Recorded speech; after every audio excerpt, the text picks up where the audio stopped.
అందరికీ నమస్కారం. చాలామంది మిత్రులు నాకు ఫోన్ చేసి ప్రశాంత్ గురించి అడుగుతూ ఉన్నారు. నేను చెప్పేది ఒకటే, ప్రశాంత్కి ఏమీ కాదు. ప్రశాంత్ చట్ట ప్రకారం బయటకు వస్తాడు. చట్టం మీద గౌరవంతో ఉన్నాడు. తను ఎక్కడికి పారిపోలేదు.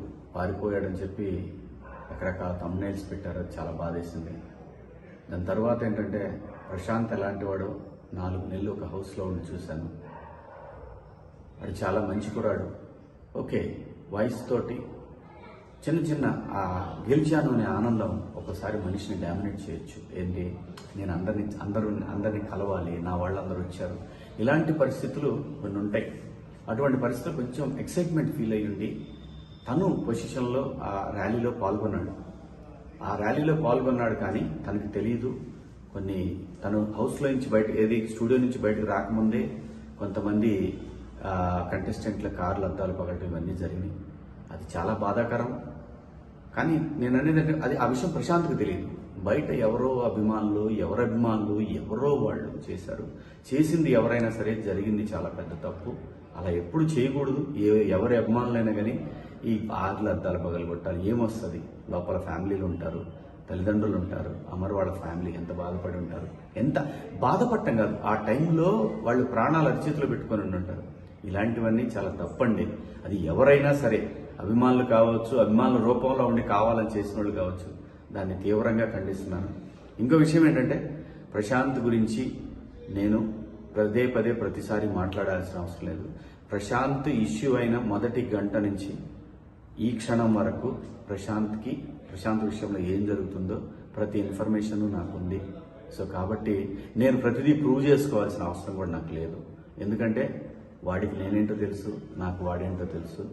ప్రశాంత్ చట్టాన్ని గౌరవించే వ్యక్తి. చట్టాన్ని గౌరవించి చట్ట ప్రకారం తను బయటకు వస్తాడు. అది రేపు ఖచ్చితంగా ప్రశాంత్ బయటకు వస్తాడని ఎక్స్పెక్ట్ చేస్తున్నా. రేపు కాకపోతే ఎల్లుండి కాకపోతే మండే.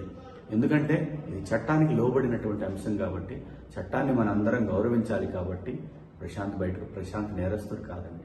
ప్రశాంత్ క్రిమినల్ కాదు. చట్టాన్ని అతిక్రమించారనే ఒక నెపం మోయబడ్డ వ్యక్తి. అది అతిక్రమించాడో లేదో గౌరవ జడ్జి గారు నిర్ణయిస్తారు.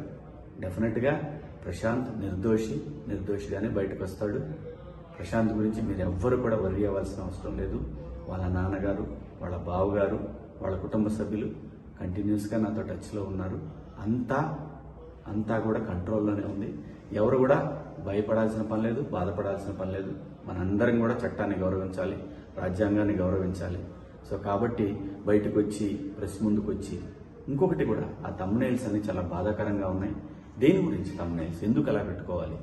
మీరు చూడాలి, చూస్తే ఎంత వస్తుంది అంటే, ఒకడిని బాధ పెట్టి మన దగ్గరకు వచ్చే డబ్బుతోటి ఆనందం పొందాలంటే అది ఎంతవరకు కరెక్టో ఎవరికి వాళ్ళు ఆలోచించుకోవాలి. నేను ఎవరిని తప్పు పట్టట్లేదు.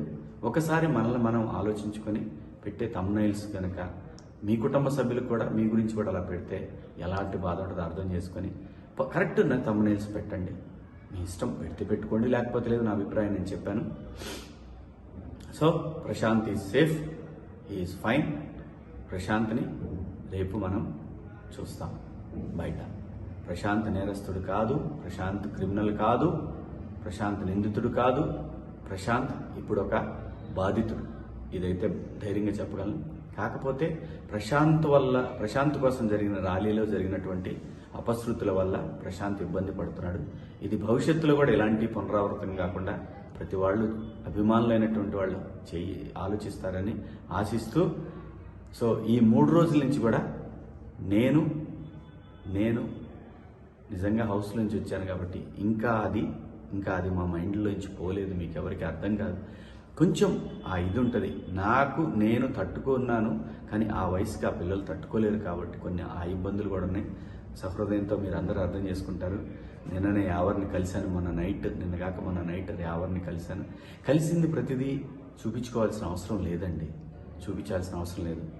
ప్రతిదీ మనం ఇప్పుడు హౌస్లో ఒక గేమ్ కోసం వెళ్ళాం, అక్కడ స్నేహితులు అయ్యాం. ప్రతి విషయంలోనే ఇన్వాల్వ్ అవుతారని ఆశించడం కూడా అది కరెక్ట్ కాదు. కానీ ఒక మనిషికి ఇబ్బంది అయినప్పుడు వాడు నా మిత్రుడైనా కాకపోయినా సరే కాజ్ జెన్యున్గా ఉంటే నేను శివాజీ అక్కడ ఉంటాడు. సో దాని గురించి అందరూ ప్రశాంతంగా ఉండండి. Prashant is safe, you're fine. ఎందుకంటే వాళ్ళిద్దరూ నాకు బిడ్డలు లాంటి వాళ్ళు. ఖచ్చితంగా మా స్నేహం కలకాలం ఉంటుందని నేను ఎక్స్పెక్ట్ చేస్తున్నాను. సో మీ అందరికి కూడా బిగ్ బాస్ హౌస్లో మీరందరూ కూడా మమ్మల్ని ఎంతో ఎంకరేజ్ చేసి ఈ పొజిషన్కి తీసుకొచ్చిన మీ అందరికి కూడా పేరు పేరున ధన్యవాదాలు తెలుపుకుంటూ, మీడియా మిత్రులకు కూడా కొంచెం సంయమనం పాటించండి. కొంచెం యూట్యూబర్స్ అందరికి కూడా నా విజ్ఞప్తి ఏంటంటే సోషల్ మీడియాలో కొంచెం సంయమనం పాటించండి. దీనివల్ల ఏమీ రాదు. సరైన కంటెంట్, సరైన కథ ఉంటే చిన్న సినిమా అయినా పెద్దగా ఆడుద్ది. మీరు సరైన కంటెంట్ ఇస్తే ఖచ్చితంగా చూస్తారు. థంబ్నెయిల్ ఒకటి ఉండి వీడియో కంటెంట్ ఇంకోటి ఉంటే చూస్తారు, ఒక క్లిక్ వస్తుంది. కానీ అది రన్ అవ్వకపోతే మీకు కూడా ఏం ఉపయోగం ఉండదు. ప్లీజ్ దయచేసి కొంచెం సంయమనం పాటించండి. మీ ఇంట్లో వాళ్ళు కూడా ఇలాగే ఇబ్బంది పడతారు కదా. సో దయచేసి అందరం బాగుండాలి, అందులో మనం కూడా ఉండాలి అని అనుకుంటే అందరం బాగుంటాం. మీడియా మిత్రులందరికీ కూడా సహకరించిన మీడియా మిత్రులందరికీ, అలాగే పోలీసు వారికి, అలాగే చట్టాన్ని గౌరవించే ప్రతి ఒక్కరికి కూడా ధన్యవాదాలు. Thank you so much.